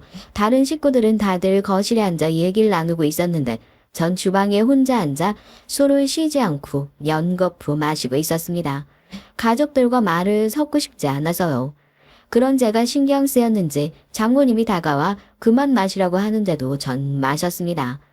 지금 생각하면 도대체 제가 왜 그랬는지 모르겠어요. 그런데 그땐 그렇게밖에 할 수 없었습니다. 아내와 아이들과 헤어지고 싶지는 않았지만 함께 있는 게 하나도 행복하지 않았거든요. 아내가 딸과 아들에게 제 욕을 하도 해대서 아이들도 언제부턴가 절 좋아하지 않았고요. 퇴근하고 와서 힘들어도 딸 얼굴 보면 기분이 좋아 껴안기라도 하려고 하면 딸이 잊어준 컸다고 절 밀어냈습니다. 작업복에 먼지 잔뜩 묻었는데 더럽게 만지면 어떡해. 빨리 씻어요. 아들도 마찬가지였어요. 어쩌다가 현장이 아들이 다니는 학교랑 가까워서 학교 시간에 데리러 가기라도 하면 난리를 쳤습니다. 트럭 타고 학교에 데리러 오지 말라니까. 아, 왜 자꾸 트럭 타고 와요? 애들이 보면 놀린다니까. 전 어쩌다 제가 이런 가장이 되어버린 건지 서글펐습니다. 고등학교도 졸업 못한 제가 사랑하는 사람들을 책임지기 위해 쉬지 않고 열심히 땀 흘려 일해서 번 돈으로 먹고 살았는데 제가 왜 이런 대접을 받아야 하나 했죠. 평생 키워온 자식들마저 절 무시하자 전 삶에 낙이 없었습니다. 아내라고 자식들이 저런 버르장머리 없는 소리를 해도 한 소리 하지 못할 망정 제게 그럴 줄 알았다며 고소해 했어요. 다 뿌린 대로 거두는 거라나요? 자식들에게마저 외면받은 전 아예 밖으로 돌았습니다. 일도 아예 계속 먼 지방으로 잡았고요. 지방에 숙소를 잡고 집엔 한 달에 한 번 갈까 말까였어요. 마음 같아선 아예 안 가고 돈만 보내고 싶었지만 어쨌든 제가 선택하고 꾸린 가정을 책임은 져야 하니 아이들 생일이나 명절은 꼬박꼬박 올라왔죠. 애들도 크고 제 마음도 붕 뜨다 보니 만나도 어색하긴 했지만요. 그러던 어느 날이었습니다. 저에게 큰 사건이 하나 생겼어요. 아이들이 둘 다 성인이 되고 사회생활까지 하고 있을 때였는데 제가 아는 친구들과 밤새 술을 먹고 놀다가 그만 필름이 완전 끊겨버린 거예요. 눈을 떠보니 병원이었습니다. 제가 술에 만취해서도 계속 술을 더 먹겠다고 길거리를 돌아다니다가 마주치는 사람마다 시비를 걸고 욕을 하고 그랬나 봐요. 주변에 있던 사람들이 신고해서 경찰이 출동했는데 제가 경찰들과 실랑이를 벌이던 도중 제가 바닥에 쓰러져 버린 겁니다. 전 정말 하나도 기억이 나질 않아요. 급하게 응급실에 실려오고 나서 경찰이 가족들에게 연락을 했나 봅니다. 전 별일 아니라고 생각하고 퇴원하려고 했는데 병원에선 입원을 권했어요. 제 몸이 정상이 아니라네요. 전 알코올 중독 판정을 받았습니다. 알코올 의존도도 굉장히 높을 뿐더러 간이며 혈압이며 어느 것 하나 몸에 정상인 것이 없다네요. 만약 혼자 술에 취한 상태로 필름이 끊겨 어디 길거리에 쓰러진다면 그대로 죽어도 전혀 이상할 게 없는 몸 상태래요. 그 일로 전 충격을 받았습니다. 물론 몇십 년 동안 건강관리라곤 전혀 하지 않고 일만 하며 술만 마셨으니 당연한 결과인지 몰라도 전 쉽게 인정할 수 없었어요. 제가 술을 자제하지 못할 정도로 심각한 상태는 아니라고 느꼈거든요. 하지만 가족들은 제 말을 믿어주지 않았습니다. 지금까지 제가 집에 잘 오지도 않고 지방 여기저기로 일하고 다니며 얼마나 엉망으로 살았을지 안 봐도 알겠다면서요. 매일 술 퍼마시면서 자기 멋대로 살려고 처자식 내팽개치고 혼자 살더니만 아주 잘하는 꼴이다. 결혼하고 지금까지 평생 고생만 시키더니 왜 이제는 아예 나더러 병수말까지 들게 하려고. 아내는 절 한심하게 생각했고 딸은 펑펑 울며 제게 화를 냈습니다. 내가 진작에 술 좀 끊으라고 했지. 얼마나 술을 먹었길래 정신이 나갈 때까지 먹고 다녀. 아빠, 이제 정신 차려야 돼. 이번 기회에 술 안 끊으면 내 결혼식에 못 올 줄 알아. 그날의 충격은 아직도 잊지 못합니다. 알고 보니 딸이 결혼할 남자가 있었더라고요. 제가 지방 여기저기를 떠돌아다니며 정신없이 술만 먹고 다니는 사이 딸은 결혼할 정도로 훌쩍 성숙해졌더라고요. 그제야 거울을 보니 늙은 제 얼굴이 보였습니다. 쭈글쭈글 볼품없는 게 얼굴만 봐도 술 냄새가 나는 것 같았죠. 전 딸 말대로 정신 차려야 했습니다. 이러다 정말 딸 결혼식 날 딸아이 손도 못 잡고 들어갈 수도 있으니까요. 전 가족들 앞에서 선언했어요. 무슨 수를 써서든 술을 끊을 테니 믿어달라고요. 아내는 술을 끊겠다는 제 말을 믿지 못했습니다.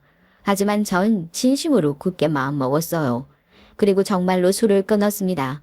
그리고 그런 저의 의지를 확고하게 보여주기 위해서 개인 택시를 샀어요. 돌아가신 장인 어른께서 마을버스 회사를 운영하시다 보니 결혼 이후 제게 버스 운전을 해보지 않겠냐고 권하신 적이 있었거든요.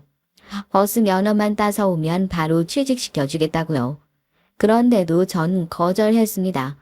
저처럼 술을 좋아하는 사람이 운전을 생업으로 하다가 혹여나 실수라도 하면 큰일이니까요. 어리고 아둔했던 그때 전 그 정도로 한심한 인간이었습니다. 그런 제가 택시를 샀어요. 그것만으로도 저의 의지는 굳건했죠. 최선을 다해 변해보겠다는 제 의지였습니다. 하지만 가족들은 그런 절 못 믿어했어요. 젊을 때도 못하겠다고 했던 운전을 다 늙어서 도대체 어떻게 한다고 그래. 괜히 연기하지 말고 그냥 살던 대로 살아. 아내는 제가 하는 모든 것이 마음에 들지 않는지 끝까지 절 믿어주지 않았어요. 저러다가 금방 포기할 거 왜 택시까지 사면서 괜한 돈을 쓰냐고 했죠. 나 정말 결심했어. 우리 딸 결혼하고 손주 낳는 모습까지 다 보려면 나 건강하게 살 거야. 그러려면 진짜 술을 끊을 수 있는 일을 해야 돼. 당신도 알잖아. 내가 생활력 하나 끝내주는 거. 아침이고 밤이고 일하려면 술은 절대 입에도 안 댈 거야. 두고 봐. 난 한다면 한다니까. 전 아내와 자식들에게 저의 굳건한 모습을 보여주기 위해 부단히 노력했습니다. 개인 택시를 시작하고 1년 넘게 정말 술은 한 잔도 입에 대지 않았죠. 물론 참을 수 없을 정도로 힘든 순간도 있었지만 그럴 때마다 택시를 끌고 나갔어요. 운전하며 손님을 태우다 보면 술 생각도 사라지니까요. 거기다가 택시에 타는 술 취한 손님들을 보고 저도 정말 많은 반성을 했습니다. 술에 취해서 운전석을 발로 차고 젊은 사람들이 저에게 소리를 지르며 욕을 할 때면 예전에 제가 저런 모습이었다는 생각에 정말 수치스럽고 부끄럽더라고요. 다른 약이나 치료보다 확실한 본보기가 됐죠. 술 끊고 약까지 먹으니 간과 혈압도 점차 회복되어 갔어요. 저는 제 바람대로 딸의 결혼식에 멀쩡히 딸 손을 잡고 들어갈 수 있을 정도로 건강해졌습니다. 제가 건강해지자 누구보다 딸이 좋아했어요. 딸은 사실 제가 술 끊겠다고 했을 때 믿지 않았거든요. 이렇게 1년이나 버티는 모습을 보니 이젠 믿을 수 있겠다고 하더라고요. 제가 술을 끊고 나니 가족들 사이도 아주 조금씩 나아지는 것 같았습니다. 아내도 말은 여전히 퉁명스럽게 했지만 그래도 전보다 절 많이 챙겨줬고요. 몸이 멀어지면 마음도 멀어진다는 말이 있잖아요. 젊어서 내내 떨어져 지내다가 지금이라도 같이 붙어서 살아보니 내심 좋더라고요. 아내가 아침마다 챙겨주는 옷을 입고 출근하고 아내가 차려준 밥도 매일 먹으니까 절로 건강해지는 것 같았습니다. 왜 진작 이렇게 살지 못했을까 후회가 되기도 하고요. 전 어렵게 다시 찾아온 행복이니 오랫동안 지키고 싶었습니다. 그래서 더 성실하게 살려고 노력했어요. 딸은 본격적으로 결혼 준비를 시작했습니다. 사위들 친구를 소개받고 상견례도 했고요. 그쯤 되니 돌아가신 장인 장모님이 떠오르며 그분들의 마음이 이해가 되더라고요. 예비 사위인 저보다 훨씬 더 훌륭한 친구였는데도 100% 마음에 들지 않았어요. 사업이 잘 되기는 한다는데 늙은이 높아심에 괜히 자기 사업을 한다는 것도 뭔가 불안정하게 느껴지기도 하고 체격에 비해 배가 나온 것도 마음에 들지 않았습니다. 딸아이가 결혼하면 아무런 걱정 없이 행복하게만 살았으면 싶어서요. 제가 이렇게 이기적입니다. 제 아내는 평생 그렇게 고생을 시켰으면서 예비 사위가 제 딸을 조금이라도 힘들게 하면 가만두지 않을 것 같았거든요. 그래도 별 탈 없이 딸아이의 결혼이 진행되던 중 제게 생각지도 못한 일이 벌어졌어요. 제가 서울 외곽 한 호텔에 손님을 내려주고 나오는 길이었죠. 평일 오전이었는데 호텔 앞에 차들이 줄지어 서 있어서 입구를 벗어나지 못하고 한참 서 있었습니다. 그런데 그때 절대 봐서는 안 되는 장면을 목격을 했어요. 글쎄 저의 예비 사위가 정장을 쫙 빼입은 채 역시나 쫙 빼입은 여자와 호텔 안으로 들어가는 장면을 보고 만 거예요. 여러분이라면 그 순간 어떻게 하시겠어요? 그대로 가만히 있을 수 있으시겠습니까? 저도 처음엔 당연히 제가 잘못 본 거라 여기고 두 눈을 마구 비볐어요. 그리고 그대로 차에 호텔 입구에 주차하고 차에서 내렸습니다. 똑바로 확인해야 할 것 같아서요. 전 예비 사위로 보이는 남자의 뒤를 바짝 쫓았습니다. 그런데 놀랍게도 예비 사위가 분명했어요. 엘리베이터 앞까지 들어가는 모습을 봤는데 분명하더라고요. 옆에 여자와 엘리베이터를 타며 희희낙낙하는데 전 도저히 참을 수가 없었습니다. 전 예비 사위가 탄 엘리베이터가 몇 층에서 내리는지 확인하고 그대로 옆에 엘리베이터를 타고 올라갔어요. 다행히 예비 사위와 여자가 객실 문을 열고 들어가려는 순간 뒷모습을 확인했습니다. 전 아무 생각도 들지 않아 이성을 잃고 그대로 객실 문으로 돌격을 했어요. 너 이 개자식 거기 안 서? 어머님. 예비 사위인 제 눈을 보자마자 놀라서 두 손으로 입을 틀어 막더군요. 우당탕탕 객실 문이 닫히기 전에 전 문을 활짝 열고 안으로 들이닥쳤습니다. 저희 갑작스러운 등장에 예비 사위 이 자식이 놀라 어쩔 줄을 모르더라고요. 전 그대로 예비 사위의 머리끄덩이를 잡고 흔들었습니다. 네가 제정신이냐? 내가 절대 널 가만두지 않겠다. 욕을 퍼부으면서요. 그런데 이게 무슨 일인가요? 제 앞에 상상도 할 수 없는 기야말 광경이 펼쳐져 있었습니다. 호텔 객실 안엔 예비 사위처럼 정장을 입은 직원들이 둘러앉아 한창 회의를 하고 있었어요. 알고 보니 예비 사위가 호텔에 온 이유는 회사 일 때문이었습니다. 예비 사위와 함께 객실로 들어간 여잔 사위의 비서였고요. 그 순간 예비 사위의 머리를 잡고 있던 손을 놔버렸어요. 사위는 미간을 잔뜩 찡그리고 있는데 전 그대로 뒤도 안 돌아보고 미친 듯 객실을 빠져나와 도망쳤습니다. 이건 뭐라고 말할 핑계도 없었어요. 제가 욕을 퍼부으며 달려온 걸 예비 사위도 똑똑히 봤으니까요. 제 인생은 도대체 왜 이런 줄 모르겠습니다. 왜 저는 자꾸만 틀린 선택을 하고 마는 걸까요? 이제 좀 가족들과 잘 지내라 싶었는데 그날 이후 전 또 낙동강 오리알 신세가 돼버렸습니다. 글쎄 예비 사위가 그날 호텔에서 굉장히 중요한 거래처와 미팅이 있었대요. 제가 욕을 하며 달려든 모습을 그분들이 다 봐버려서 예비 사위가 아주 곤란했나 보더군요. 딸아이에게 쪽팔려서 이제 어떡하냐고 쏘아붙였답니다. 그뿐만이 아니에요. 예비 사위 입에서 파혼까지 하자는 말이 나왔답니다. 아빠 설마 너 술 먹은 거 아니야? 그렇지 않고서 어떻게 그런 짓을 해? 딸, 아빠 술 안 먹어. 그날은 내가 진짜 어떻게 됐었나 봐. 아니, 근데 예비 사위가 여자랑 둘이 호텔 들어가는 모습을 봤는데 가만히 있을 장인이 세상에 어딨어? 이 인간이 아직도 정신을 못 차렸네. 그래서 당신 지금 차렸다는 거야? 그날 일로 전 대역죄인이 됐습니다. 예비 사위는 아직도 화가 안 풀렸는지 계속 파혼하자고 하고 있어요. 딸아인 제 얼굴도 보질 않습니다. 이제 다 제 잘못이라며 원망하고 있어요. 전 도대체 어떻게 해야 할지 모르겠습니다. 그래서 이 나이에 제가 쪽팔림을 무릅쓰고 사연을 보낸 거예요. 많은 분들에게 조언을 듣고 싶어서요. 여러분이 저라면 어떻게 하시겠어요? 어떻게 해야 예비 사위의 마음을 다시 돌려올 수 있을까요? 제 팔자는 도대체 왜 이 모양인지 모르겠습니다. 현명하신 여러분의 의견 기다릴게요. 댓글로 많이 남겨주시면 제가 참고하겠습니다. 제가 다시 한번 자식에게 인정받을 수 있는 좋은 아버지가 될 수 있도록 좀 도와주세요.